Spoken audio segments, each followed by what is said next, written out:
走一步就不会被闪到。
Thank you now to our frontier landing, big thunder present, all the way on the square.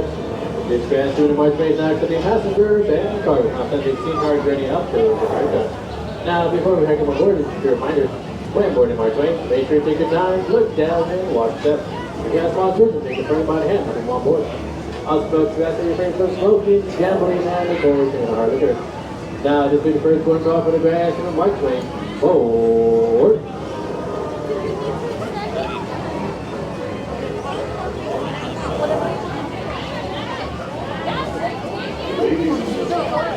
Welcome aboard the Mark Twain Riverboat.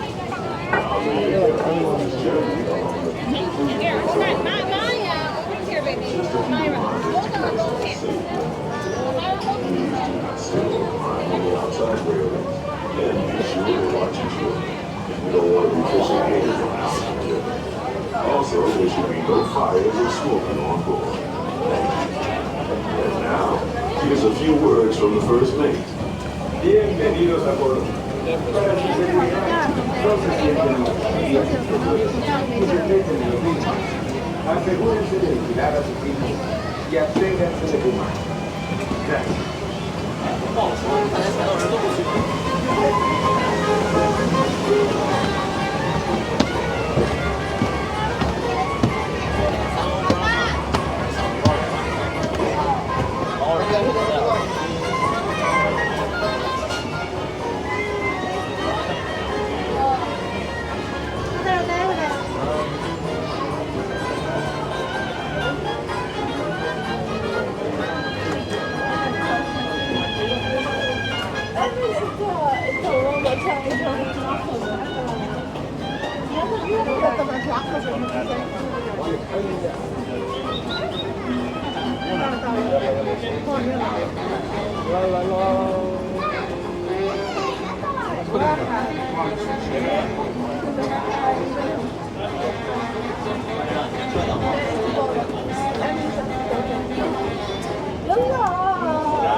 ماما عندها وقت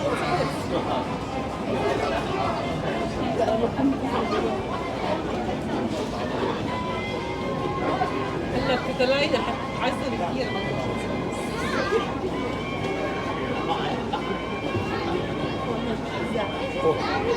عشان الفستان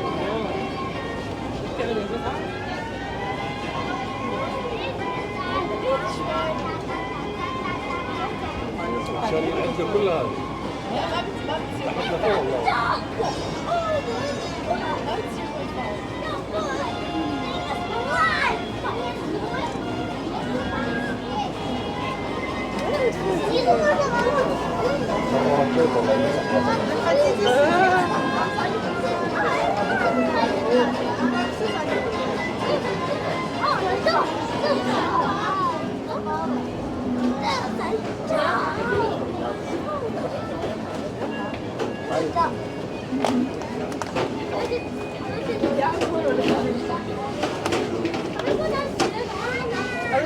والله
There's more of them!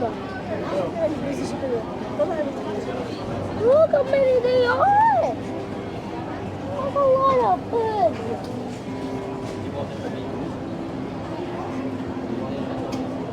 That's a lot of birds!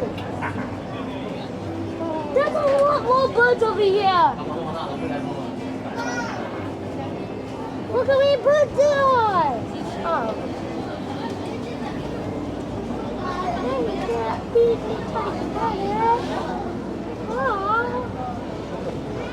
We're not even moving. Are we supposed to move? Let's guess.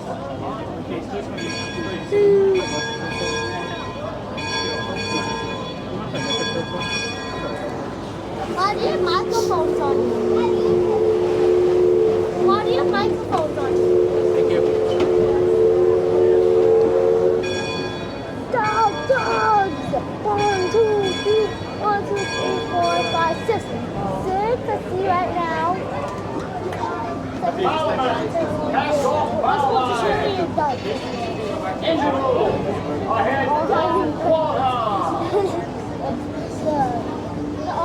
Engine room. I had 3 quarters. Lesman, sound off.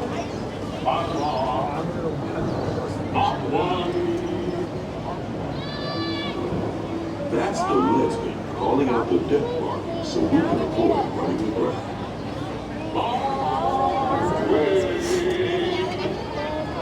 Mark Twain is not just the name of a river or a great American author. It also means the water here is 2 fathoms deep. That means it's safe enough for us to proceed on our steam-powered journey along the rivers of America. On our trip, we'll visit the magnificent Columbia of the Great Northwest, the graceful Missouri of the windswept plains, and the rugged Rio Grande along the border of Texas and Mexico. I'll be sure to point out interesting sights along the way, and even tell you about a legend or two. We begin our trip right here on the mighty Mississippi, heading south and ending up down in New Orleans.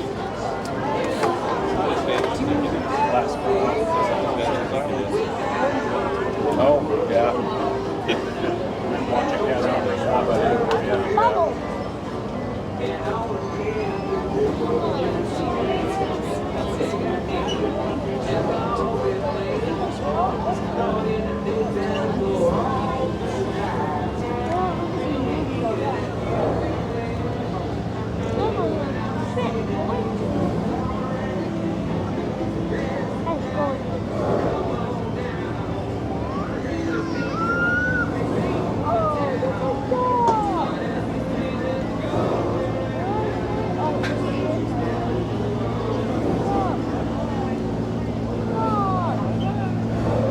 New Orleans is rich in history, music, good food, and ghost stories.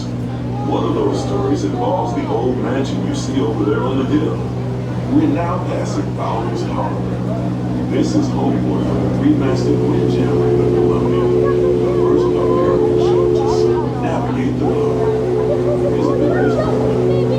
Columbia set sail from Boston Harbor in 1787.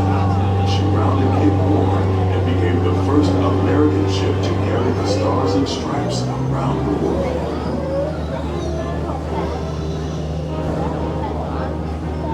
Beyond those levee walls on the port side is the Bayou, future home of Tiana's Bayou Adventure. Princess Tiana swears there's magic out there. And wherever you find magic, you're bound to find surprises. Blue skies and sunshine guaranteed. It's not quite finished yet, but we're almost there.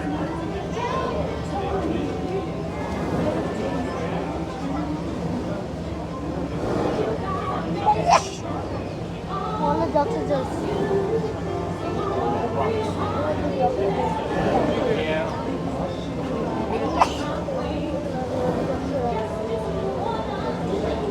Oh, my God! Barrels are up the pathways.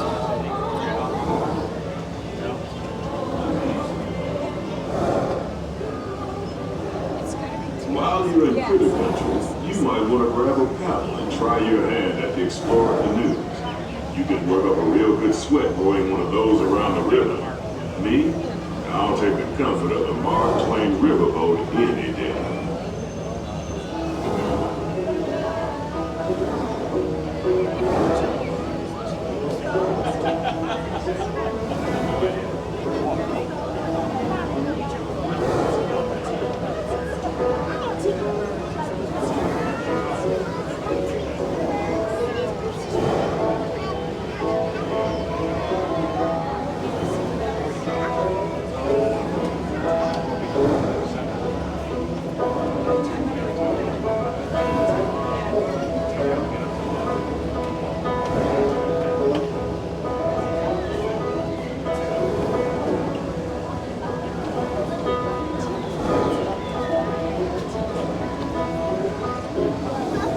Oh, we went past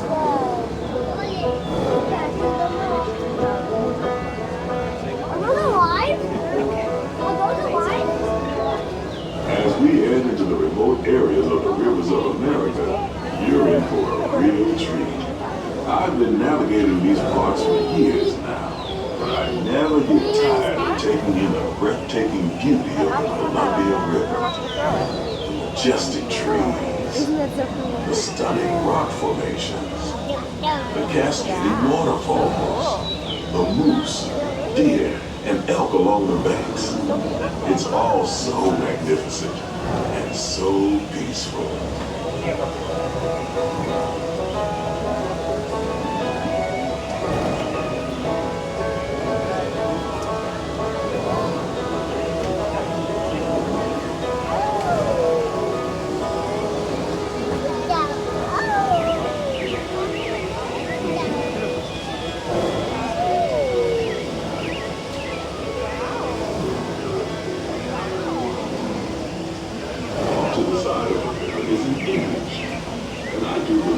giving us a sign of peace. That means we're all clear as we head up the Missouri River to the home of the Plains Indians.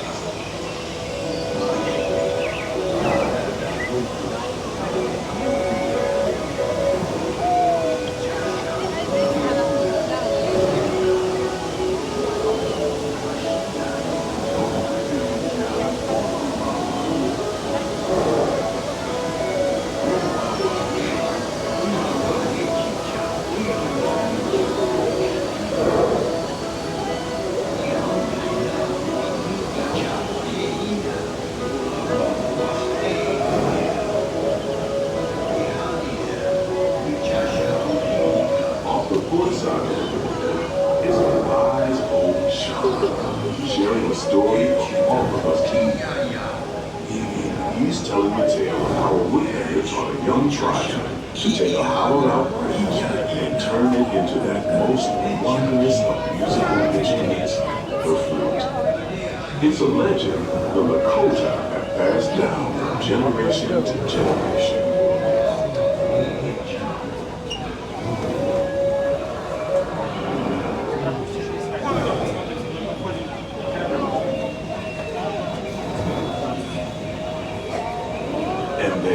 Just beyond the shaman is a tribe of Plains Indians setting up their camp along the banks of the river. They'll be here for a few months and then move on. As we continue our journey, keep a close eye on the riverbanks. There's a good chance we might catch a glimpse of moose, mountain lions, and other wildlife.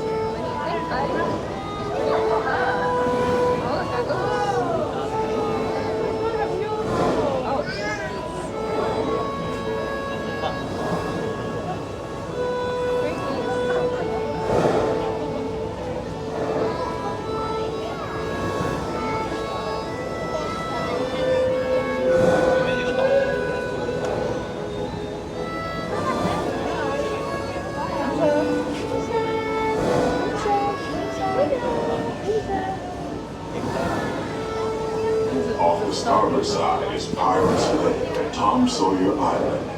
Young Tom always said he wanted to be a pirate, and I think I see why. If you're a pirate, you don't need to get up early in the morning to go to school, and you never have to wash your face and hands.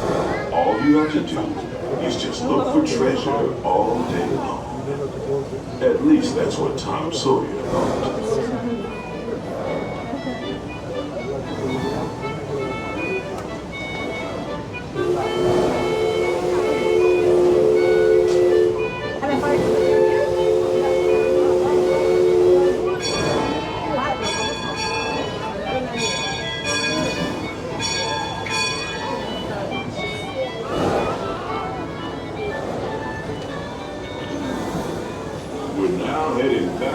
Civilization along the Rio Grande. Off in the distance are the towering peaks of Big Thunder Mountain. Rumor has it that the railroad built to haul gold out of the mountain has been seized by supernatural forces, and they've turned mining trains into the wildest ride in the wilderness. Of course, that may be just another legend of the world. Just ahead is the frontier land, where our journey is. On behalf of our entire crew, I'd like to thank you for booking passage on the Mark Twain Riverboat. At this time, we ask that you prepare to disembark. If you're on one of the upper decks, please make your way down to the first deck. The stairways to the right side and the back of the boat may offer the quickest and easiest route. We hope you enjoyed your voyage with us and that you'll visit us again real soon.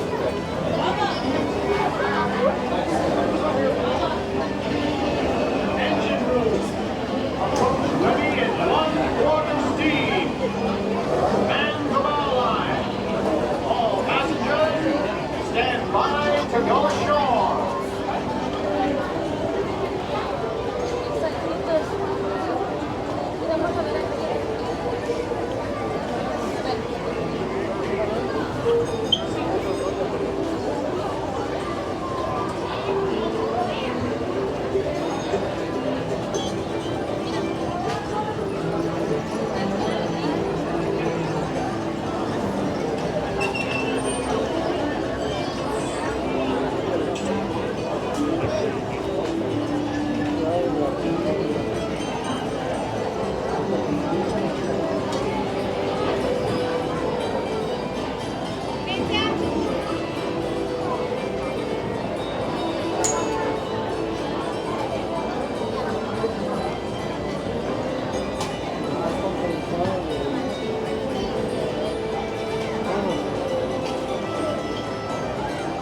Ahí viene.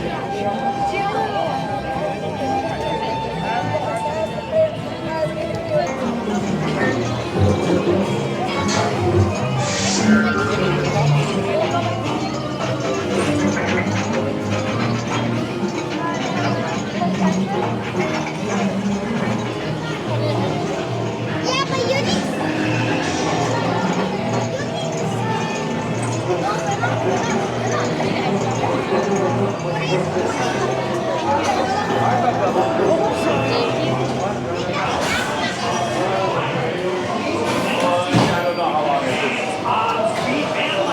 Inside the cab.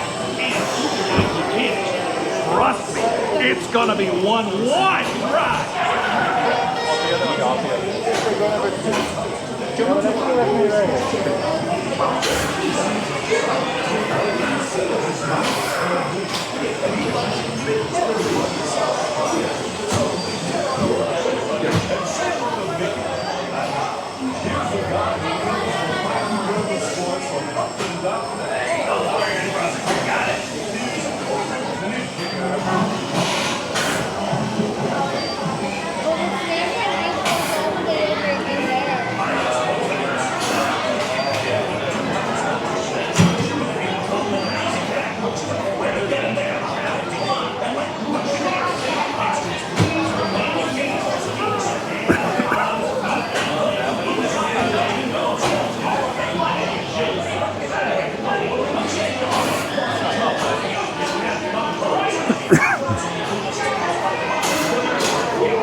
dip, boys. Well done.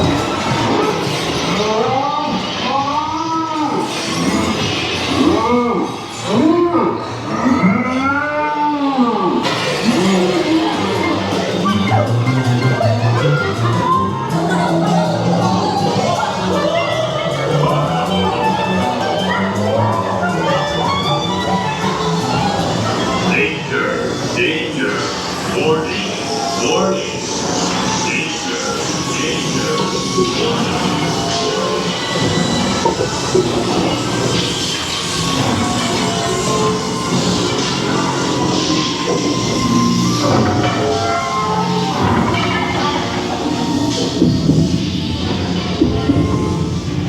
Hey, let come of me, will ya?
Here's a little something to forget me by.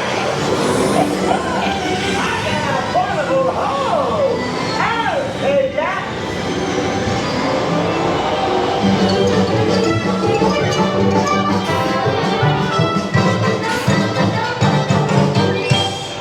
Please remain seated.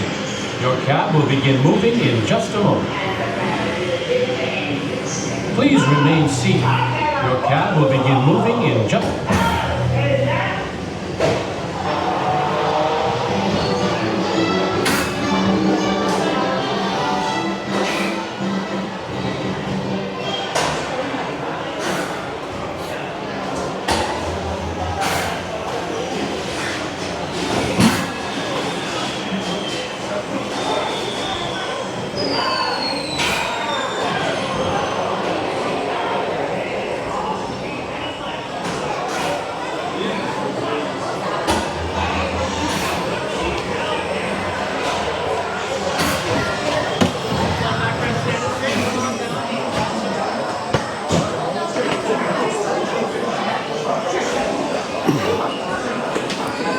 Thanks for joining us today.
Okay, I'll see you guys. I'm gonna take the black stroller. Bridget stroller. Yeah. Okay.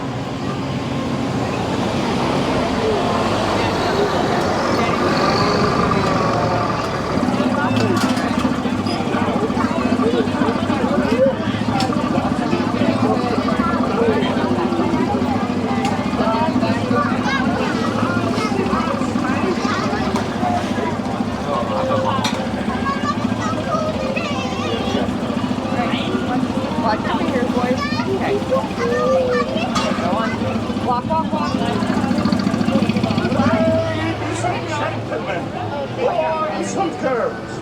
I, your circus ringmaster, now present for you the one, the only Casey Jr. In a moment, he is going to take the wild animals, that's you, on a trip around Storybook Land. For a safe trip, please stay seated in your cages or carts while we're rolling. And keep your hands, arms, feet, and legs inside the train.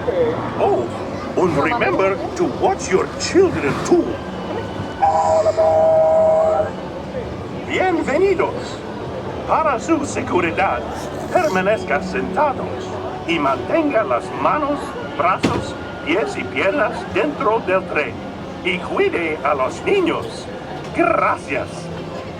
Now, Casey, let's get this show on the road, or track. All aboard! All aboard!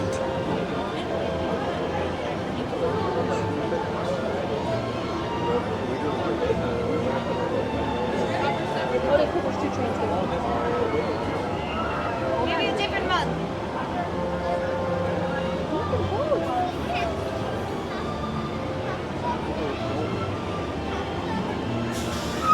All aboard! Let's go!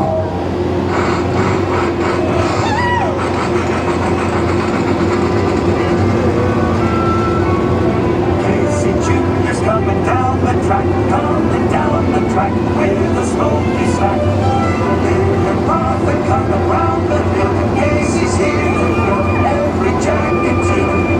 Every time his funny little whistle sounds, everybody hurries through the circus grounds. Time for lemonade and cracker jack. Casey Jr.'s back. Casey Jr.'s back. Every time his funny little whistle sounds, everybody hurries to the circus grounds. Time for lemonade and cracker jack. Casey Jr.'s back. Casey Jr.'s back.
say to the animals, that's the end of the lion.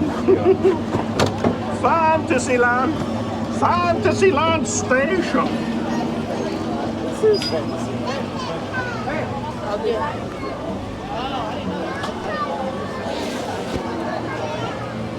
Come on, babe. Come on, dude.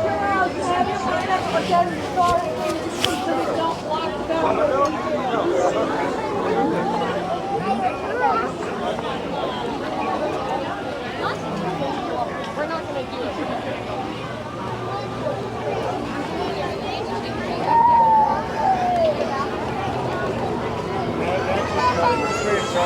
But the last one, I thought was going to get scary. It was pretty good. So this. And you think this one's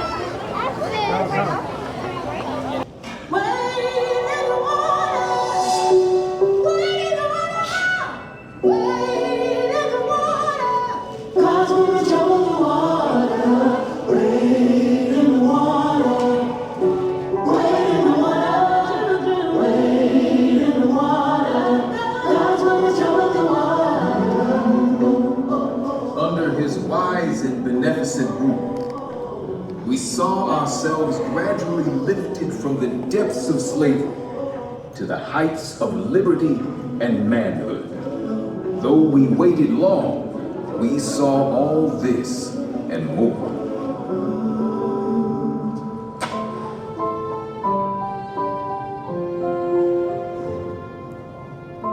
Abraham Lincoln is known as the Great Emancipator, but the moniker wasn't earned overnight. It would take the tireless work of the abolitionist movement led by Frederick Douglass, who himself was born enslaved, to guide Lincoln towards the cause of freedom. I am alike familiar with the whip and chain of slavery, and the lash and sting of public neglect and scorn, that my back is marked with the one and my soul is fettered with the other. After years of opposition, these two giants would find common ground and change the course of history. 10 years before the Emancipation Proclamation was enacted, If all earthly power were given me, I should not know what to do as to the existing institution. Oh, had I the ability, and could I reach the nation's ear, I would today pour out a fiery stream of biting ridicule, blasting reproach, withering sarcasm, and stern rebuke. For it is not light that is needed, but fire. It is not the gentle shower, but thunder.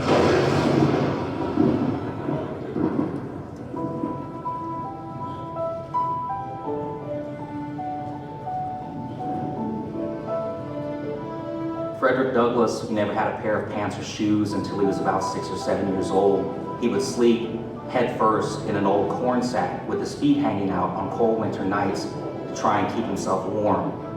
teaching the enslaved to read was illegal, so young Frederick secretly traded what little food he had in exchange for reading lessons. It just shows how much he understood how education was going to be his key to freedom. And a key to freedom it was. At the age of 20, Douglass made a daring escape and went north, settling in Massachusetts. There he soared. From orator, The one cannot be truly free, while the other is a slave. to newspaper editor, Truth is of no color. and best-selling author. From that moment, I understood the pathway from slavery to freedom. He was the central voice of the abolitionist movement. He had this natural gift for communication. He was eloquent. He was charismatic. There wasn't a venue, a building large enough to hold people who wanted to hear him. Would you have me argue that man is entitled to liberty? That he is the rightful owner of his own body? Must I argue the wrongfulness of slavery? At a time like this, scorching irony, not convincing argument, is needed. Much of Douglass's irony was directed towards Washington, D.C.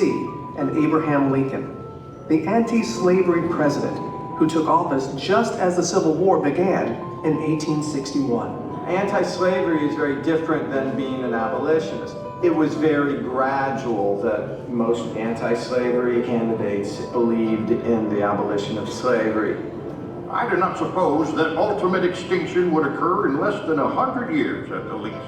That would have put the end to slavery in 1958. And for Frederick Douglass, that's outrageous. Mr. Lincoln is quite a genuine representative of American prejudice, and far more concerned for the preservation of slavery. Douglass was relentless in his fight for freedom, and with the steady drumbeat of the abolitionist movement in his ear, Lincoln signed the Emancipation Proclamation, freeing enslaved people in the southern states, and for the first time, making it legal for all black men to fight in the Civil War. These new soldiers injected the Union Army with much needed manpower, but still, they faced discrimination and disparity. Douglass is so outraged that he makes a trip to DC and decides he wants to meet with Lincoln himself. To his surprise, Lincoln agreed to see him immediately. He was ushered up past all of the people that were waiting to see Lincoln that day. And just imagine this visual of this black man just bounding up the steps, and people are looking at him like, who is that? Lincoln begins the conversation and he says, "Hello, Mr. Douglass," essentially. "It's good finally to meet you. I've read your writings a lot. I know you've been very critical of me." Their one-on-one left a lasting impression on both men, and Lincoln vowed to improve the conditions for black soldiers. My whole interview with the president was gratifying and did much to assure me that slavery would not survive the war, and that the country would survive both slavery and war. A year later, it is Lincoln who needs Douglass's help. He feels he's going to lose re-election, essentially says, "I need you. I think the war is going badly." Lincoln entrusted Douglass with creating a plan for aiding the escape of enslaved people from rebel territory so that they could join the Union cause. Douglass writes a detailed letter to Lincoln, spelling out his vision of these special forces. He did not let me feel for a moment that there was any difference in the color of our skins. The president is a most remarkable man. With Douglass's support, Lincoln would go on to turn the tide of the war and win re-election. The following year, Douglass returned to Washington once more to attend the inauguration. Now in this multitude of elite of the land, I felt myself a man among men. It's the first time a president devotes most of the speech to African Americans. 1/8 of the whole population were colored slaves. Frederick Douglass heard his words and his language in Lincoln's address. Until every drop of blood drawn with the lash shall be paid by another drawn with the sword. The work that he had done over so many years, he was now hearing this at a very important moment in time in the nation's history. Douglass is invited to the White House for a reception, sees Douglass enter, and yells out, "Here comes my friend, Frederick Douglass. There is no man in the country whose opinion I value more than yours." Mr. Lincoln, that was a sacred effort. Oh, freedom. Oh, freedom. Oh, freedom. Frederick Douglass spoke truth to power, and he never stopped fighting for his people, and he understood that the struggle continued. He said, without struggle, there is no progress. Power concedes nothing without a demand. It never did, and it never will.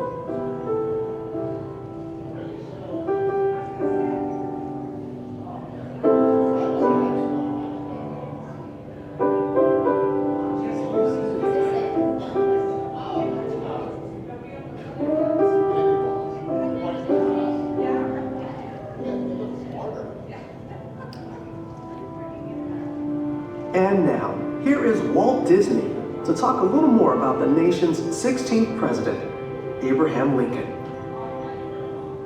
Ever since I was a youngster, I've had a great personal admiration for Abraham Lincoln. So when we decided to bring to Disneyland's visitors some great moments in Mr. Lincoln's life, we began an exhaustive research. We wanted to bring to the people of today the inspiring words of the man who held this nation together during its moment of greatest crisis, the Civil War. To start with, we were fortunate in being able to secure this life mask of the 16th president.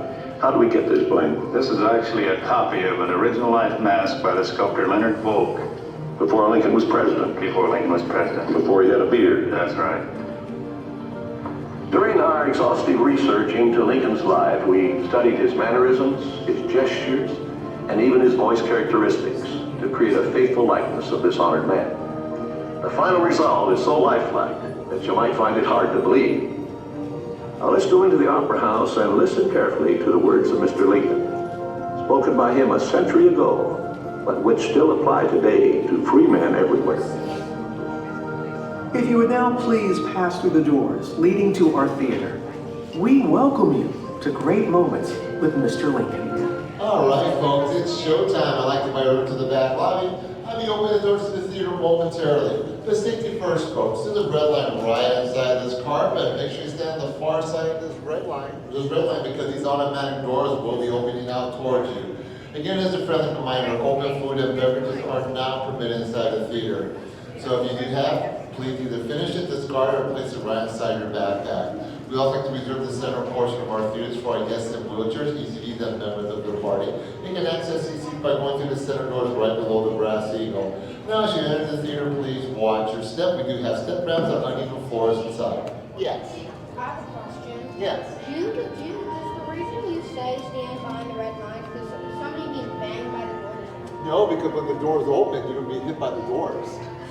No, but does everybody walked into the door and the doors just slammed them in the face? Yeah, it would. That's why you have to be very careful. So stay behind the red light. Don't enter until the doors are fully open, please.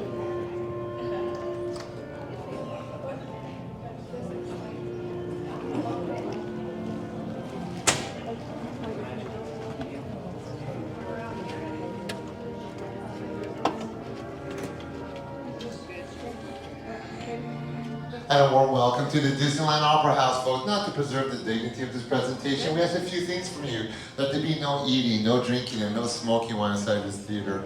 Also, folks, for courtesy for all the wonderful guests around you, please no flash photographies, no video lighting inside, no cell phones for me, please. Now, during the presentation, if you need to leave early for any reasons, no worries, folks. Please use the exit doors on the far right side of the theater. Even the exact same doors should be used at the conclusion of our presentation. Now, our original presentation first debuted in 1964 New York's World Fair. At that time, Walt Disney introduced 4 new attractions. It's a Small World, the Carousel of Progress, which is still played over inside Disney World, the Magic Skyway, and of course, Great Moments with Mr. Lincoln, which came to Disneyland only 1 year later in 1965. Now, this being one of Disney's treasures, not only because Mr. Lincoln happened to be the very first human audio animatronics. The original presentation was directed by Walt Disney himself. So folks, to the magic of Disney, I want everyone to sit back and let's all enjoy the great moments with Mr. Lincoln.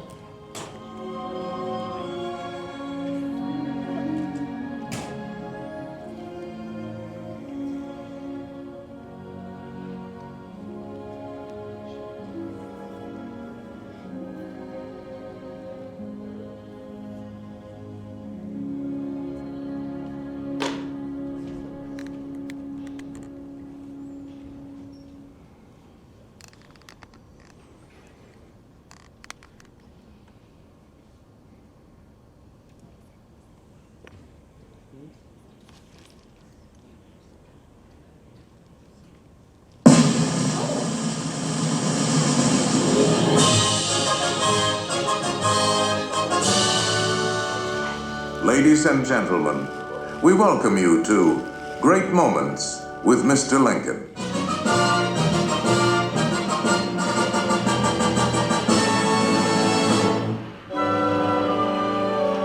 Oh, beautiful space.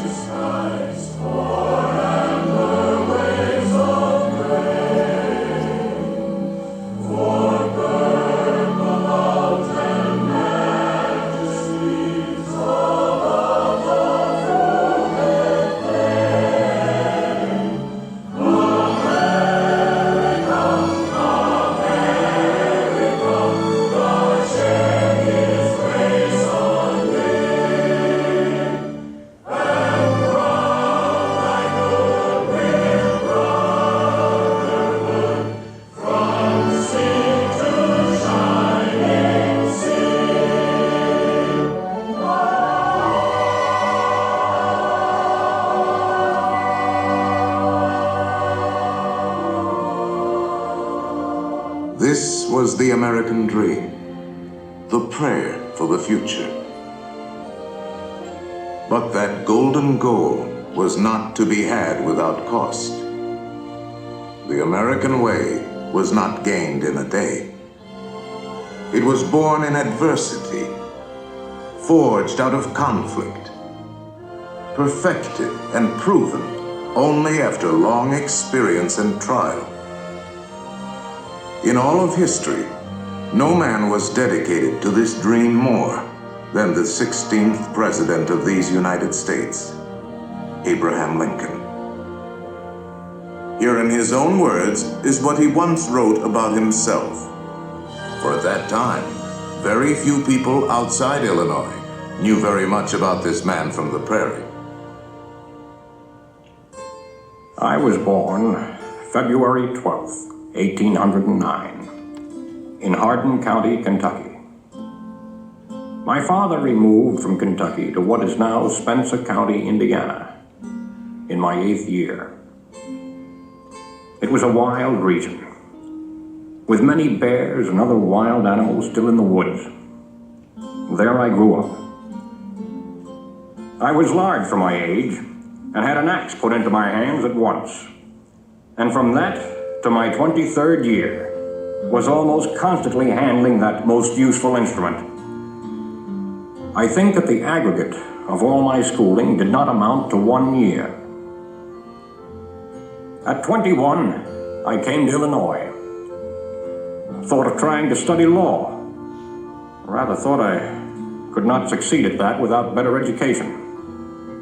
I borrowed some law books, took them home, and went at it in good earnest. In 1854, the law profession had almost superseded the thought of politics in my mind, when the repeal of the Missouri Compromise aroused me as I had never been before. What I have done since then is pretty well known. If any personal description of me is thought desirable, it may be said I am in height, 6 feet 4 inches, nearly, lean in flesh, weighing on an average of 180 pounds, dark complexion, with coarse black hair and gray eyes, and no other marks or brands recollected. Yours very truly, A. Lincoln. Abraham Lincoln became president faced with the terrible threat of civil war, a thing he dreaded, yet a calamity he was prepared to meet if he must. Without union, the Constitution is only a piece of paper. I know there is a God, and that he hates injustice and slavery. I see the storm coming. I know his hand is in it. If he has a place and work for me, and I think he has, I believe I'm ready. And with God's help, I shall not fail.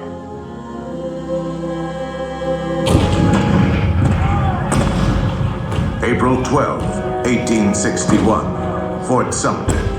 The cannon spoke for war. Civil war, violent, devastating. Now had come the reckoning, the supreme test that would decide whether a republic founded on liberty could survive the terrible strife of men's passions.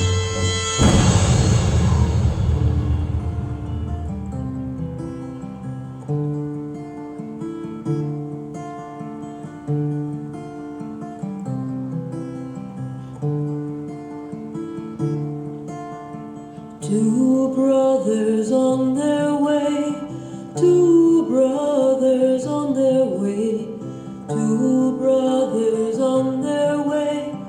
One wore blue and one wore gray.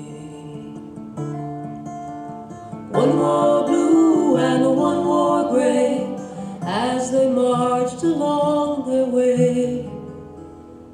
The fife and drum began to play, all on a beautiful morning.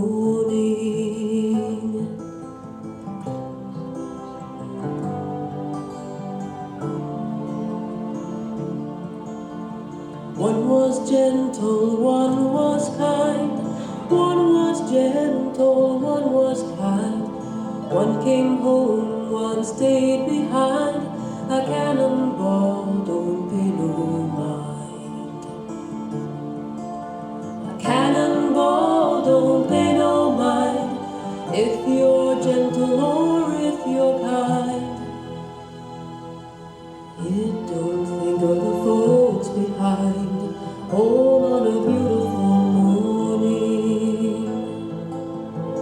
All on a beautiful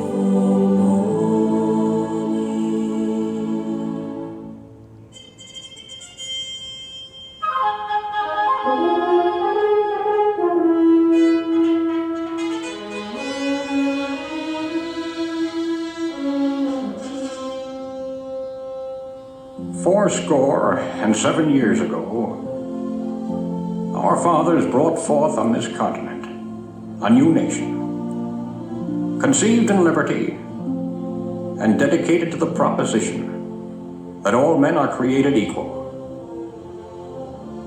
Now we are engaged in a great civil war, testing whether that nation, or any nation so conceived and so dedicated, can long endure.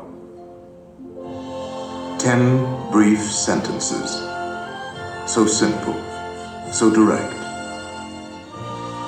Abraham Lincoln had not expected his words to live beyond their temporary moment. But time and history would dictate otherwise. And so today, his Gettysburg Address is immortal, a rich and treasured part of our country's heritage.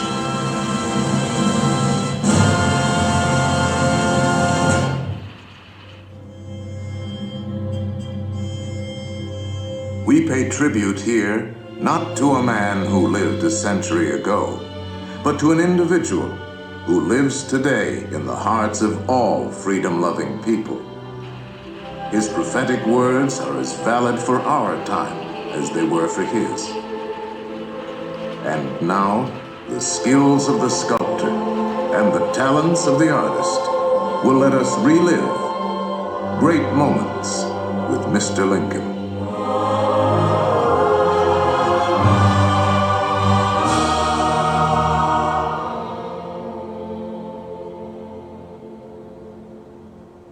The world has never had a good definition of the word liberty. And the American people just now are much in want of one. We all declare for liberty, but in using the same word, we do not all mean the same thing. What constitutes the bulwark of our liberty and independence? It is not our frowning battlements, our bristling sea coasts. These are not our reliance against tyranny. Our reliance is in the love of liberty, which God has planted in our bosoms. Our defense is in the preservation of the spirit which prizes liberty as the heritage of all men, in all lands, everywhere. Destroy this spirit, and you have planted the seeds of despotism around your own doors.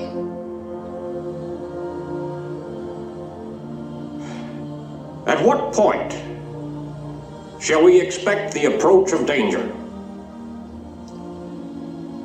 By what means shall we fortify against it?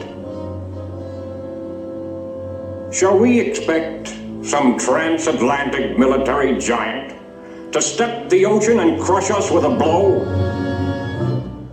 Never. All the armies of Europe, Asia, and Africa combined could not by force take a drink from the Ohio or make a track on the Blue Ridge in a trial of 1,000 years. At what point, then, is the approach of danger to be expected? I answer, if it ever reach us, it must spring from amongst us. It cannot come from abroad. If destruction be our lot, we ourselves must be its author and finisher. As a nation of free men, we must live through all times or die by suicide. Neither let us be slandered from our duty by false accusations against us, nor frightened from it by the menaces of destruction to the government, nor of dungeons to ourselves. Let us have faith that right makes might. And in that faith, let us to the end dare to do our duty as we understand it.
Tenemos dos fotos ahí.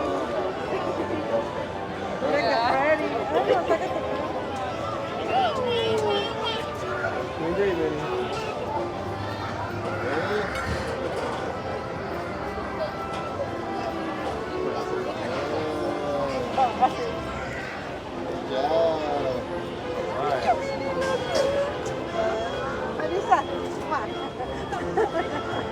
Thank you.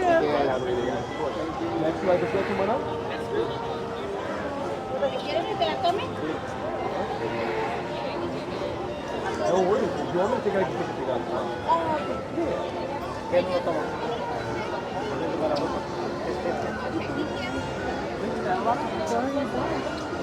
So you go.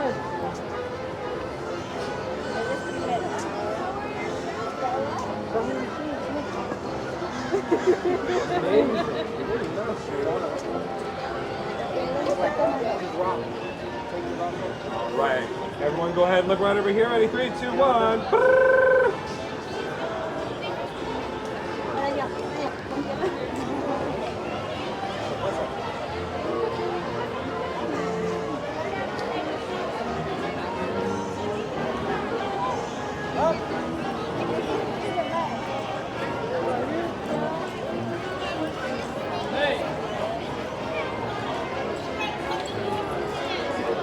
Don't worry about it.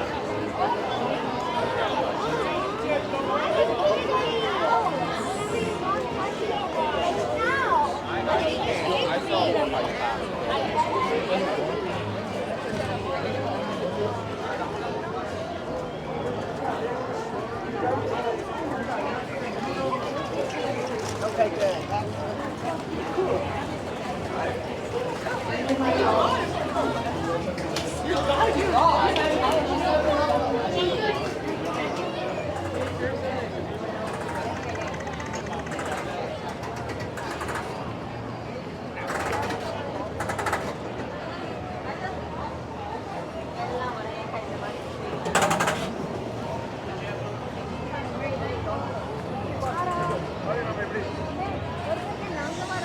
Arya, this is